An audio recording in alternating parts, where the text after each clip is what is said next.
नमस्कार दर्शकों। तो आज हम चलते हैं अपने नए अध्याय पे। तो आज का हमारा अध्याय है रस। आज हम रस के विषय में पढ़ेंगे। तो सबसे पहले हमें ये जानना होगा कि रस किसको कहते हैं, रस का शाब्दिक अर्थ क्या है। तो सबसे पहले रस का शाब्दिक अर्थ आनंद है।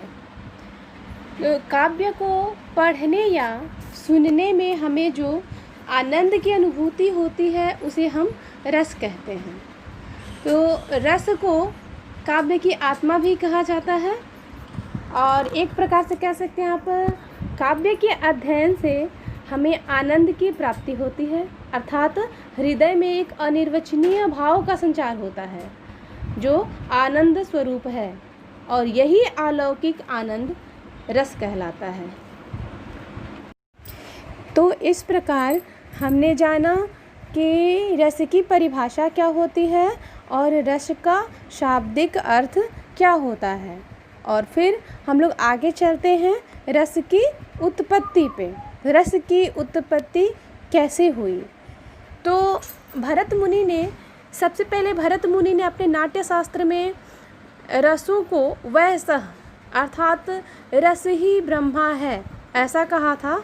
और रस की उत्पत्ति के संबंध में भरत मुनि ने लिखा है कि एक सूत्र उन्होंने अपना दिया है जो इस प्रकार है, विभावानुभाव विचारी संयोगात रस निष्पत्ति, अर्थात विभाव अनुभाव और व्यभिचारी भावों के संयोग से रस की निष्पत्ति होती है।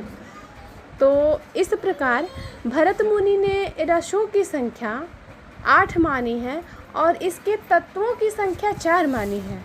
भरत मुनि ने रस के तत्वों को 4 माना है। पहला अस्थाई भाव, दूसरा विभाव, तीसरा अनुभाव तथा चौथा हो जाएगा आपका संचारी भाव। इस प्रकार हमने अभी पढ़ा रस की उत्पत्ति और उसकी परिभाषा के बारे में। फिर हम आगे चलते हैं और रस के प्रकार के बारे में पढ़ेंगे। रस के कितने प्रकार होते हैं। तो आपने पहले सुना कि भरत मुनि ने रस का 8 प्रकार माना है और इसी प्रकार बहुत सारे आचार्यों ने अपना अलग अलग मत दिया है, जिसमें विश्वनाथ ने 9 माना है, आचार्य विश्वनाथ ने 9, आचार्य मम्मट ने 9।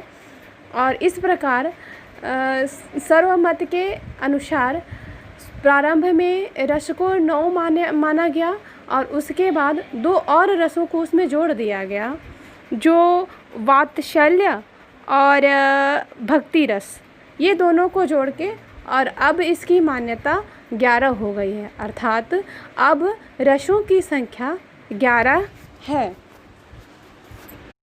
जो इस प्रकार है।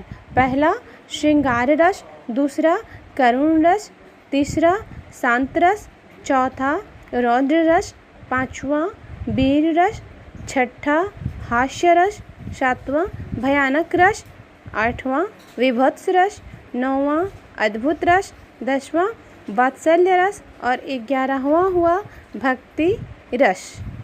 और इसी प्रकार से इन 11 रस का 11 अस्थाई भाव होते हैं। तो पहला श्रृंगार रस का अस्थाई भाव रति हो गया, दूसरा करुण रस का अस्थाई भाव शोक हो गया, शांत रस का निर्वेद हो गया, रौद्र रस का क्रोध, वीर रस का उत्साह, हास्य रस का हास, भयानक रस का भय, विभत्स रस का जुगुप्सा, अद्भुत रस का विस्मय और वात्सल्य रस का वत्सलता और भक्ति रस का हो गया भगवत विषयक अनुराग।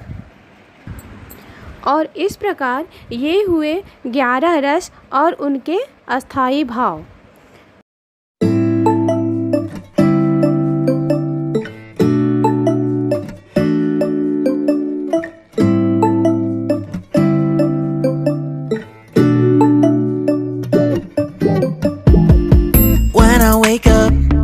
I feel cozy, yeah. Can you hold up? Don't need no coffee, yeah.